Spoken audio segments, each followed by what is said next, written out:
Hi there. My name is Bethany Huxford Davis, and I'm a professor, researcher, and consultant with extensive writing experience, both my own and that of my students. I want to share with you why I do not allow AI writing in my classrooms, but why I do see the value in some use cases of AI. The use of AI in many aspects of our lives could fairly be described as prolific at this point. The ability for AI to complete simple research tasks, suggest edits, and even write for us is here, and the temptation to let it is often very strong. However, the goal of earning a degree is to learn and grow, and in the case of a graduate degree, very specifically to become an expert in your field. If that's your goal, I want to encourage you to see the value of your original work as a vital part of that process. The experience of creating original work, editing it, learning from mistakes, and feedback can simply not be replaced by asking a computer to do the work for you. And very importantly, the computer is often wrong. Stick with me for a few minutes through some examples and ideas I want to share. My husband and I really like pizza. I'm guessing most people listening to this video at least eat pizza, if not really enjoy it. A few years ago, we bought a pizza oven and it has completely changed the pizza game around our house. Making a homemade pizza requires planning, though. I need time to make the dough and the sauce. The oven itself takes a good bit of time to heat up to 850 degrees Fahrenheit before we can even start cooking the pizza. And then, of course, I have to roll out the dough as we prep each pizza to be customized to the person who will eat it and the things they like and prefer on their own pizza. The end result is a high quality, delicious product, but it takes planning. It takes time and preparation. The first few times we made it, we realized we needed to tweak the dough and the sauce. We decided the cook times needed adjustment. And recently we found a higher quality cheese we prefer, which changed things up again.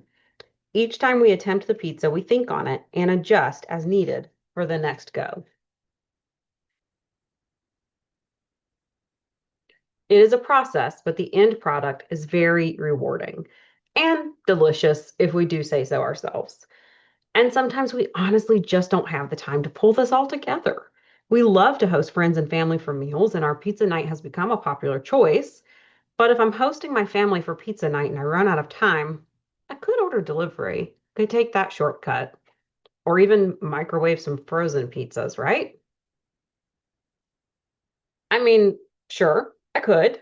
I can't say my friends and family, who have all experienced homemade pizza night by now, would be too excited with this option. And of course, even when ordering a pizza from a place in town or picking up a frozen option, the choices are limited. The customization isn't quite the same. And if I have to choose between this image and the ones I showed earlier in this video, it's an easy choice. Honestly, I'd choose no pizza over this. If I ran out of time to host my loved ones with a homemade pizza night, I'd flip my plan to something quicker that was still delicious but didn't quite take the level of preparation of homemade pizza. Or maybe we'd order pizza in, but I wouldn't try to pass that off as our homemade pizza. I'd be really upfront. Hey, this is delivery. It's not the original product. And that's the thing about writing with AI. This is not an official statistic, but in my own experience, 99.9% of the cases where I have students using AI, they're not upfront about their use. We'll talk a little bit more about that later. Instead, students are presenting it as the writing equivalent of a carefully crafted homemade pizza when it's actually just the pizza off the frozen aisle at your local big box store. Just like making a homemade pizza requires customization, patience, and editing, high quality graduate level writing requires the same. When you present an original, as you should always strive to do in graduate writing, you're showing the unique lens you bring to work and demonstrating that you both understand and can use the material we're teaching. Again, the goal of graduate level writing is becoming an expert. The robots already think they are experts. Even when you are relying on something as seemingly simple as a plugin like the Grammarly tool that rewrites your work, you're ceding control of your work and writing, and you're giving up your voice in powerful ways. When the AI tool does the analysis for you and pulls together the sources for you, you're not learning how to do those things at the required level to claim, I'm an expert in this field. And at the end of the day, even if you are able to fool professors and get through an entire program with the grades needed to be awarded a graduate degree, Did you actually earn it?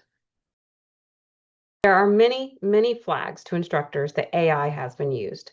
Sometimes that is as simple as sloppy editing that showcases the hallmarks and naming of AI files in the metadata or the file itself. It's very frequently DOIs that go nowhere or sources that are imaginary, available only in the made-up library of ChatGPT, Claude, and friends. But mostly it's the lack of a human clarity and tone. The sentences that sound nothing like they were written by the same human who sent me a quick email. And the stilted language full of words most grad students don't use even in their most important work. There's something just artificial about it. I mean, after all, that's in the very title. Of course, just like with any form of academic dishonesty, students get AI use by me. Students who desire to cheat their way through a degree will often find a way, even if just for a time. But I encourage you to really reflect on your own moral compass, on the people who are supporting you through this degree, on whoever pays your tuition, including if that's you, if you're paying your own way. Is this the best you can hope for? Is this all you want to put into the process of being an expert? Will your AI tools be ever present in the boardroom or moments of coaching employees? And should they be? Will you learn to rely on yourself and your own knowledge, or let the people who create the AI databases do your thinking for you? Of course, it would be ridiculous of me to fail to acknowledge that AI does have a place. For example, it helped me spell check this file and might even suggest a grammar edit, but it didn't write the script for me, nor would I want it to, because then I fail to sound like me. AI design tools built into PowerPoint helped me design these slides and choose images, but the content of the slides and the script are my original work. That's just the pepperoni and mushrooms on top of the homemade pizza, if we stick to my earlier analogy. The design tool is maybe the pepperoni. The spell check is the mushrooms. It's adding to it, but the original work, the dough, the sauce, the base are mine. In my own life, I use AI to sometimes answer simple, how does X work kinds of questions I'm curious about. I find generative AI helpful for creative meal plans around specific conditions, schedules, and food preferences. It might help me design a database in Notion, a tool I use for personal and professional productivity. It might help me make an assignment more creative, but never without the starting point of my own idea. I even use it to design rubrics, but guess what? 99% of the time, the math is wrong. I'll design a 100-point assignment and the rubric categories only add up to 85 points. I'll say, that's only 85 points to ChatGPT. And Chat says, no, it's 100. And we argue for quite some time before it hopefully sorts itself out. Imagine if I didn't know better than to turn it loose on designing courses without a human check. Many graduate programs are finding ways to meaningfully incorporate AI into assignments. And so when you see that, take advantage of learning a skill that many workplaces will want you to develop, but never assume that using it to create your assignment, your source list, or rewrite your words is appropriate. Be sure you know your institutional policies and your professor's specific policies and preferences. And remember, even if you take none of my advice, the expectation is that the use of AI is cited, just like any other materials would be. Again, there are some reasonable uses for AI. It continues to improve and will continue to do so. And there are even some ways we use it now in education, with more to come. But allowing anyone or anything else to write for you, to research for you, to argue thoughts and opinions for you, is that how you want to earn your degree? Is that how you want to experience the world? The truth is, when we learn to argue a point with reasoned, edited work, the world is better for it. I am better for hearing original thinking from my students, and my students are better for having written it. I encourage you to commit to leaving your voice's mark on the world.